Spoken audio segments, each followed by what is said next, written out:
WNBC in New York. Just John Primus in the morning. It's 9 a.m. NBC Radio, News on the Hour, Robert Goralski reporting. Elite South Vietnamese troops have entered Quang Tri City. Earlier, they had recaptured two nearby district towns, the first to be reoccupied in Saigon's counteroffensive. How many men who listen to me tonight have served their nation in other wars? How very many are not here to listen? The war in Vietnam is not like these other wars. Yet, finally, war is always the same.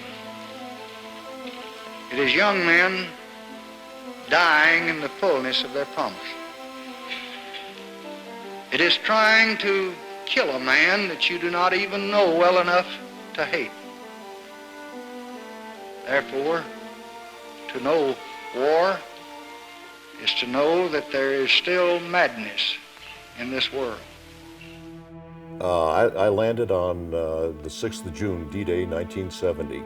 They flew over on the Flying Tiger airline. We circled Tan Son Nhut Air Base for a while because they were getting mortared. And when we finally landed, I got to the door of the aircraft. That hot, humid South Vietnam air hit us, and it was first the heat, the humidity, and the smell just slammed into you like a brick wall. There was jet fuel, the burning feces, and just everything. And then as we disembarked, a lot of the American troops were there saying that they were short-timers, they were on their way home, and we were all going to go home in body bags, which was their own sort of sick humor, which we learned how to go and say the very same thing to as time went by. But it was a real shock to be there. What am I doing here? It's kind of unusual because you're coming from a civilian environment. You just realize that within the last 3 to 4 months you're in college, and now you're in a foreign country 1,000 miles away from home. You start adjusting to the temperature. You start to learn, as they'll tell you, listen to the guys that they were before you because they had the experience, and you're a boot, you don't know what's going on. And you kind of draw, if you're really smart, you draw from their knowledge because they've been there longer than you.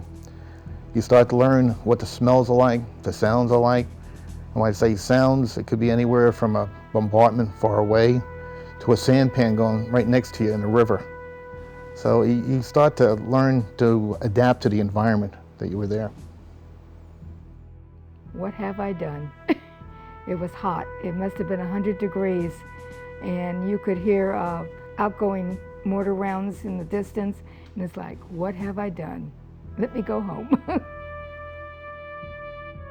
So far, over 2,000 men have died in the war in Vietnam. Many gunned down in the fields, rice paddies, and jungles, or killed in bombings. As the U.S. military presence grows in South Vietnam, so do civil tensions in America, as more and more young men are being drafted into service for a war fought in shades of gray. When the draft was reinstated during World War II, it was for a different war in a much different world. With the Axis powers threatening to engulf the world, a 1940 draft elicited a staggering 71% approval rate. President Franklin Delano Roosevelt's signing of the Selective Service Training Act on September 16, 1940, made it mandatory for men 21 to 35 to register with the Selective Service. Upon America's entry into the war, it was changed to men 18 to 65 years of age to register, with those 18 to 45 subject to military service. Selected through a lottery, draftees were to serve for a full year, a period extended that October. 10,110,104 men are drafted through the course of World War II. More than half that number volunteer.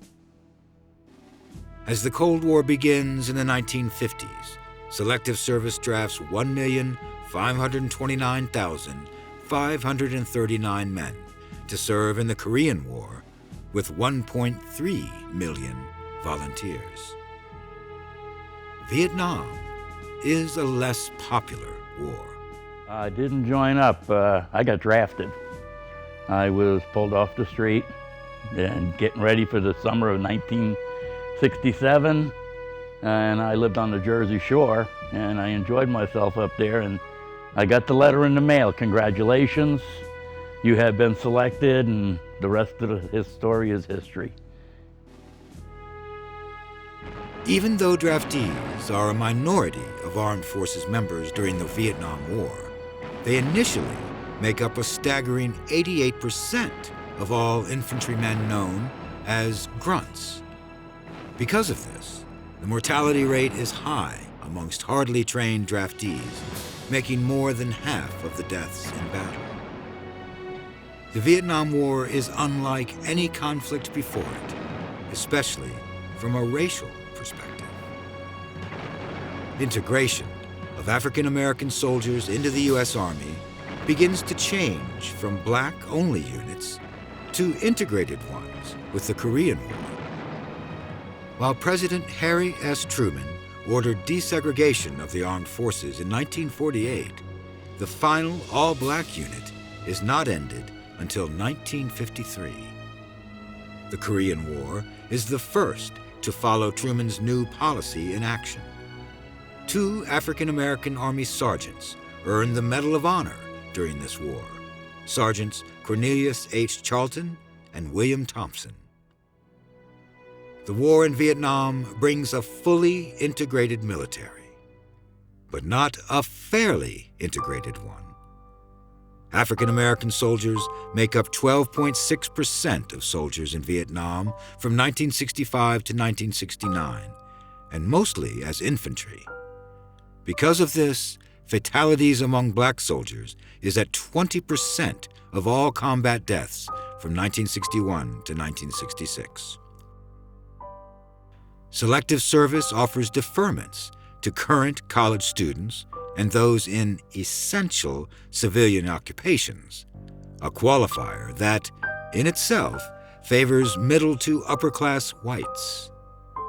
Draft boards are also primarily white, with African Americans making up only about 1% of all draft board members. Dr. Martin Luther King, Jr. describes Vietnam as a white man's war, a black man's fight. Protests against the draft come in October 1965, when the monthly draft number significantly increases from 3,000 to 33,000. A common form of protest is a burning of the draft card.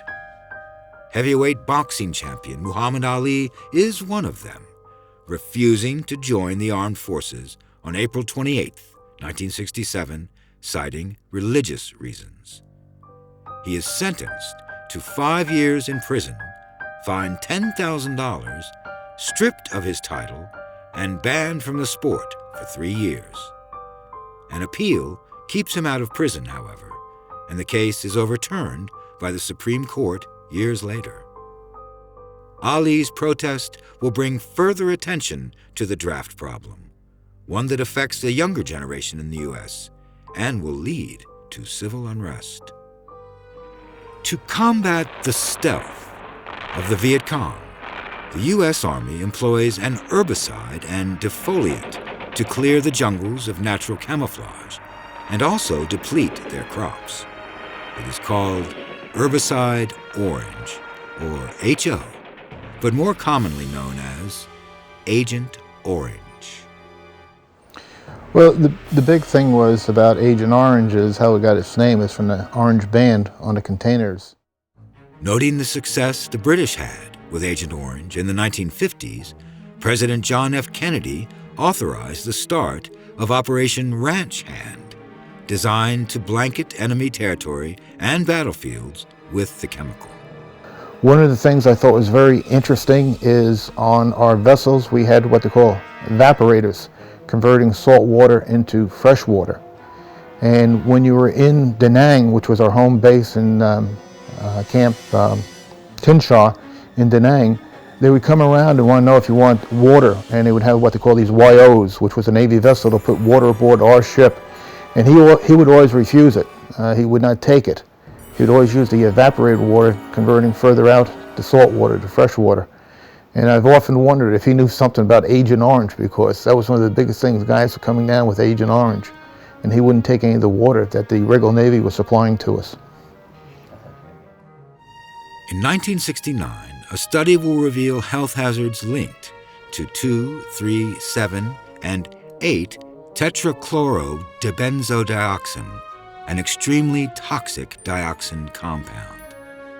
The U.S. Army will continue to spray Agent Orange until 1971. Agent Orange contributes to General William Westmoreland's war of attrition.